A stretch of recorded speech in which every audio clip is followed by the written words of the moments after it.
नमस्कार, मी Mansi. News अनकटच्या prime time मध्ये तुम्हा सगळ्यांचं स्वागत करते. बातमीपत्राला सुरुवात करण्याआधी नजर टाकूया बातमीपत्रातील काही महत्त्वाच्या हेडलाईन्सवर.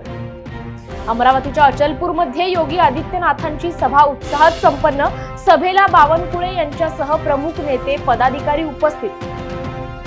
माझ्याकडे मुख्यमंत्री पद आलं तर महायुतीचे 60% नेते गुवाहाटीला जाऊन राहतील. रोहित पवार यांचा महायुतीला टोला. उद्धव ठाकरे सिंधुदुर्गात येण्यापूर्वीच दीपक केसरकरांनी ठाकरे गटाचा पदाधिकारी फोडला. आणि फलटणमध्ये 1000 लोकांच्या मानवी साखळीद्वारे महाराष्ट्राचा नकाशा करत मतदान जनजागृती. आता पाहूयात सविस्तर वृत्त. अमरावतीच्या अचलपूरमध्ये महायुतीचे उमेदवार प्रवीण तायडे यांच्या प्रचारार्थ योगी आदित्यनाथांची सभा मोठ्या उत्साहात संपन्न झाल्याचं पाहायला मिळालं. यावेळी योगींनी महाविकास आघाडी आणि काँग्रेसवर हल्लाबोल करताना राहुल गांधी आणि मल्लिकार्जुन खरगे यांच्यावर टीका केली आहे. या सभेला भाजप प्रदेशाध्यक्ष चंद्रशेखर बावनकुळे यांच्यासह प्रमुख नेते पदाधिकारी उपस्थित होते. उम्मीदवार प्रवीणजी तायडे और चंदूजी यावलकर और मंच पर उपस्थित सभी भारतीय जनता पार्टी के मान्यवर मंडलाध्यक्ष और उपस्थित सभी भारतीय जनता पार्टी के नेता, युवा स्वाभिमान के नेता, राष्ट्रवादी के अजित पवार गट के नेता तथा शिवसेना शिंदे गट के नेता, उपस्थित सभी मान्यवर, आज मेलघाट विधानसभा और महाराष्ट्रात प्रचार शिगेला पोहोचला असून आरोप प्रत्यारोपांच्या फेरीत झडत आहेत. महायुती सरकारच्या काळात महाराष्ट्राची अधोगती झाली आहे. महाविकास आघाडीचे सरकार आल्यावर पुराव्यासह महायुतीचे भ्रष्टाचार उघड करू असं राष्ट्रवादी काँग्रेस शरदचंद्र पवार पक्षाचे नेते रोहित पवार यांनी ठणकावलंय. तसेच माझ्याकडे गृहमंत्री पद आलं तर महायुतीतील 60% नेते गुवाहाटीला जाऊन राहतील असा टोलाही त्यांनी महायुतीच्या नेत्यांना लगावलाय. महाविकास आघाडीचे उमेदवार राजेंद्र शिंगणे यांच्या प्रचारार्थ जयंत पाटील यांनी आज सभा घेतली. यावेळी पाटील यांनी महाराष्ट्र कसा मागे राहिला आणि गुजरात कसा पुढे गेला ते सांगितलं. मी जेव्हा अर्थमंत्री होतो तेव्हा महाराष्ट्राचा दरडोई उत्पन्नात देशात दुसरा तिसरा क्रमांक असायचा.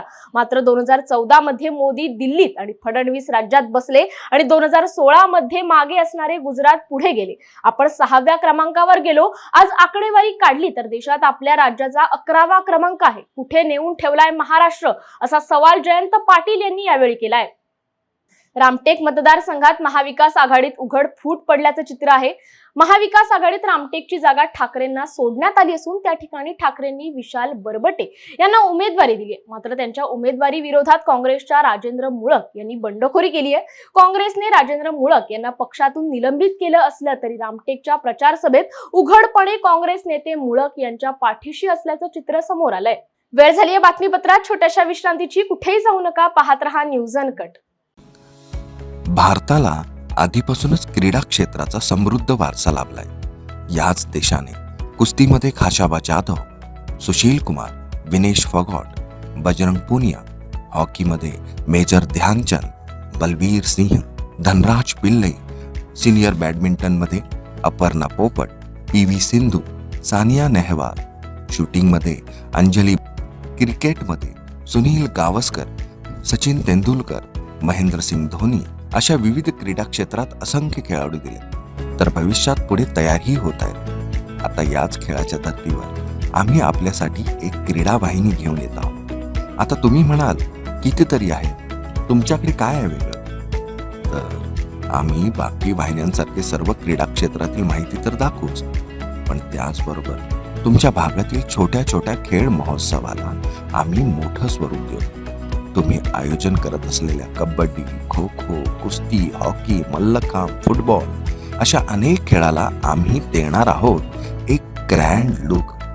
मोठी झालेली नावे तर सगळेच ओळखतात, पण आता स्वतःला मोठं करण्यासाठी आम्ही लवकरच घेऊन येत आहोत AGC स्पोर्ट्स. विश्रांतीनंतर बातमीपत्रात पुन्हा एकदा स्वागत करते. शिवसेना ठाकरे गटाच्या उमेदवारांच्या प्रचारासाठी पक्षप्रमुख उद्धव ठाकरे हे बुधवारी सिंधुदुर्ग जिल्ह्याच्या दौऱ्यावर येणार आहेत. मात्र उद्धव ठाकरे यांच्या दौऱ्याच्या एक दिवस आधीच सावंतवाडीत दीपक केसरकर यांनी ठाकरे गटाला मोठा धक्का देत नाराज असलेले ठाकरे गटाचे पदाधिकारी बाळा गावडे यांना शिवसेना शिंदे गटात प्रवेश दिलाय. मी आमदार असताना लोंढा नाला लघुपाट बंधारे तलावाखाली कोल्हापूर पद्धतीचे 18 बंधारे मंजूर झाले. त्यापैकी तब्बल 12 बंधाऱ्यांच्या कामाला अजून तुम्ही सुरुवातही केली नाही. त्यामुळे मतदारसंघात विकास कामे केल्याची टिमकी कशाला वाजवता, अशी बोचरी टीका KP पाटील यांनी प्रकाश आंबेडकर यांच्यावर केली आहे. कोल्हापूरच्या राधानगरी तालुक्यात शिरगाव येथे महाविकास आघाडीच्या प्रचार सभेत ते बोलत होते. सातारच्या कराड उंडाळे येथे घरगुती गॅस सिलेंडरच्या स्फोटात 13 वर्षीय मुलगा ठार झाल्याची दुर्घटना घडली आहे. परप्रांतीय आईस्क्रीम व्यावसायिकाच्या घरात सिलेंडर स्फोट झाल्याची माहिती मिळत असून अंकित श्री गोविंद सिंग असं मृत मुलाचं नाव आहे. स्फोटाचे कारण स्पष्ट झाले नसून स्फोटाचा तपास कराड पोलीस करीत आहेत. वेळ झाली आहे बातमीपत्रात छोट्याशा विश्रांतीची. कुठेही जाऊ नका, पाहत रहा न्यूज अनकट. ऐतिहासिक वारसा लाभलेला मराठ मुलूक महाराष्ट्र. या महाराष्ट्राला विविध रंगी छटा आहेत. साहित्य, कला, पर्यटन, नृत्य, भाषा, संत परंपरा अशा विविधतेने तो नटलेला आहे. हीच गौरवशाली विविधता जपत सुवरंग मराठी केवळ महाराष्ट्राच्या सांस्कृतिक संहितेपुरते मर्यादित न राहता समकालीन नवकल्पनांवर आधारित कार्यक्रमांद्वारे मराठी मनोरंजन विश्वात स्वतःची एक अनोखी जागा निर्माण करत आहेत. मराठी मनोरंजन क्षेत्रातील उत्तम दिग्दर्शक, लेखक आणि निर्मात्यांच्या प्रतिभेचा पुरेपूर वापर करून मनोरंजनाचा आगळा वेगळा रंग उधळण्यास आम्ही सज्ज आहोत. स्वरंग मराठीचे उद्दिष्ट मराठी मनोरंजन क्षेत्रामध्ये मनोरंजनाची वहिवाट सोडून, रूढीवादी पद्धती तोडून मनोरंजनाचा समृद्ध अनुभव प्रदान करून देण्याचा आहे. म्हणूनच यात विविध पद्धतीचे मनोरंजक आणि माहितीपूर्ण कार्यक्रम स्वरंग मराठीवर बघता येतील. शेवटी एकच, धकाधकीच्या जीवनात धांगडधिंगा करण्यापेक्षा बसूया, हसूया, गाऊया, जगूया. नाती गोती श्रावण मोती गावामधले जीवंत रंग. नाती गोती श्रावण मोती गावामधले जीवंत रंग. चला जोडूया, चला पाहूया, जशी संस्कृती तसा स्वरंग. विश्रांतीनंतर बातमीपत्रात पुन्हा एकदा स्वागत करते. पाहूयात उर्वरित काही महत्त्वाच्या घडामोडी. महाराष्ट्रातील राजकारणाचा स्तर खाली गेलाय अशी प्रतिक्रिया शिवसेना ठाकरे गटाचे जालना जिल्हा प्रमुख भास्कर आंबेकर यांनी दिली आहे. भाजपा नेते रावसाहेब दानवे यांनी कार्यकर्त्याला लात मारल्याचा व्हिडिओ समाज माध्यमांवर प्रचंड व्हायरल होत असून महाराष्ट्राचे राजकारण सुसंस्कृतपणाकडे न्यायचं असेल तर परिवर्तन अटळ असल्याचं सांगत आंबेकर यांनी दानवेंचा निषेध केलाय. सर, मला काय सांगणार, रावसाहेब दानवे यांनी कार्यकर्त्याला लाथ मारल्याचा व्हिडिओ आलेला आहे समोर. कसं बघता याकडे एक विरोधी पक्षातील प्रमुख नेता म्हणून? नाही, मला असं वाटतं की महाराष्ट्राचा राजकारणाचा जो स्तर आहे अत्यंत खालच्या स्तरावर हे राजकारण आलं. खरं तर महाराष्ट्र हे देशामध्ये सुसंस्कृत राजकारणासाठी हे सर्व देशाला माहीत होतं. या महाराष्ट्रामध्ये यशवंतराव चव्हाणांसारखे नेते या महाराष्ट्रानं बघितले, वसंतदादांसारखे बघितले.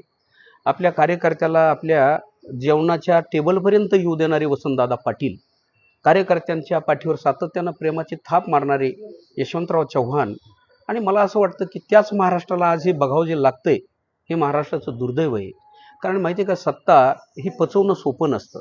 काँग्रेसवाल्यांकडं इतके वर्ष सत्ता होती, आम्ही खरं तर त्यांच्या विरोधामध्ये होतो, आम्ही त्यांच्यावर खूप टीका करायचो, पण आमच्या विरोधकांशी सुद्धा काँग्रेसवाले कधी असं वागले नाही. आज मला असं वाटतं की तुम्ही आपल्या स्वतःच्या कार्यकर्त्यांसोबत असं वागताय. एकूणच महाराष्ट्रामधलं एकूणच राजकारण बघा तुम्ही, की भारतीय जनता पार्टीनं एक अशी फळी या महाराष्ट्रामध्ये उभी केली की जे शब्दांमधून अत्यंत खालच्या पातळीवर विरोधकांवर टीका करतात. आता त्यांना बक्षिशी मिळते. चित्रा वाघ हे अत्यंत खालच्या पातळीवर सातत्यानं विरोधकांवर, विशेष करून ठाकरे परिवारावर टीका करायच्या. नवनीत राणा, अरे त्या महिला आहेत, महिला असताना सुद्धा त्यांनी त्या महिला असण्याच्या ज्या मर्यादा आहेत त्या सोडून अत्यंत खाली येऊन आपल्या विरोधकांवर टीका केल्या. तुमच्याकडं अशी एक फौज तयार केली तुम्ही. शेतकरी नेते रविकांत तुपकर यांच्या क्रांतिकारी शेतकरी संघटनेने माजी मंत्री दिलीपराव देशमुख यांच्या प्रमुख उपस्थितीत काँग्रेस महाविकास आघाडीला आज पाठिंबा दिला असून लातूर जिल्ह्यातील महाविकास आघाडीच्या 6ही उमेदवारांच्या विजयासाठी क्रांतिकारी शेतकरी संघटना नेटाने काम करणार असल्याचा निर्धार यावेळी व्यक्त करण्यात आलाय। लातूर येथील आशियाना निवासस्थानी माजी मंत्री दिलीपराव देशमुख यांच्या प्रमुख उपस्थितीत क्रांतिकारी शेतकरी संघटनेचे नेते सत्तार पटेल, राजेंद्र मोरे आदी पदाधिकारी उपस्थित होते। संघटना यांच्या प्रमुख नेत्यांनी महाविकास आघाडीला जो पाठिंबा दिलेला आहे आणि या जिल्ह्यातल्या 6ही सीट निवडून आणण्यासाठी ते प्रयत्नशील राहणार आहेत, त्याबद्दल काँग्रेस पक्षाचा एक कार्यकर्ता या नात्यानं मी त्यांचे पहिल्यांदा आभार मानतो, त्यांना धन्यवाद देतो। लातूर जिल्ह्याचं बोलायचं ठरवलं तर काँग्रेस पक्षाच्या नेत्यांनी सततच जिल्हा मध्यवर्ती बँक असेल, सहकारी साखर कारखाने असतील, याच्या माध्यमातून शेतकऱ्यांना मदत करणं, त्यांचे प्रश्न सोडवणं, त्यांना अधिक भाव देणं, शून्य व्याजदराने 5 लाखापर्यंत कर्ज देणं, अशा प्रकारच्या योजना राबवत असल्यामुळं शेतकरी संघटनेने शेतकऱ्याच्या संदर्भात जेव्हा जेव्हा प्रश्न उपस्थित केले तेव्हा काँग्रेस पक्षाचा एक कार्यकर्ता म्हणून आम्ही सर्वांनीच त्याच्याकडे सहानुभूतीनं बघून त्यांच्याशी विचारविनिमय करून त्यांचे प्रश्न सोडवलेले आहेत। आणि म्हणूनच या संघटनेच्या नेत्यांचा आमच्यावरती एक विश्वास आहे की शेतकऱ्याच्या बाजूनं सातत्यानं या आघाडीचे नेते आदरणीय शरदचंद्र पवार साहेब असो, उद्धवजी ठाकरे साहेब असो, राहुल गांधीजी, नानाभाऊ पटोले आणि खरगे साहेबांनी जो जाहीरनामा दिला आहे त्यात पहिल्यांदाच शेतकऱ्याच्या बाबतीमध्ये आपल्याला लक्षात येईल की अनेक त्याच्यामध्ये कलम आहेत, पण पंचसूत्रीतलं महत्त्वाचं कलम काय असेल, या महायुतीच्या कारभारामध्ये शेतकरी जो कर्जबाजारी झालेला आहे त्याचं 3 लाखापर्यंतचं कर्ज माफ करण्याची भूमिका हे सरकार निवडून आल्याच्या नंतर पहिल्याच कॅबिनेट मिटिंगमध्ये असा निर्णय होईल या पद्धतीचं त्यांनी वक्तव्य केलेलं आहे। सातारा जिल्ह्यातील फलटण शहरात अनोख्या पद्धतीने मतदान जनजागृती करत यशवंतराव चव्हाण हायस्कूलमध्ये 1000 लोकांनी मानवी साखळीद्वारे महाराष्ट्राच्या नकाशाची प्रतिकृती तयार केली। मतदानाचा टक्का वाढवण्यासाठी शासनाच्या माध्यमातून वेगळ्या पद्धतीने जनजागृती करण्यात आली आहे। वेळ झाली या बातमीसह प्राईम टाइम मध्ये इथेच थांबायची। पाहत रहा न्यूज अनकट।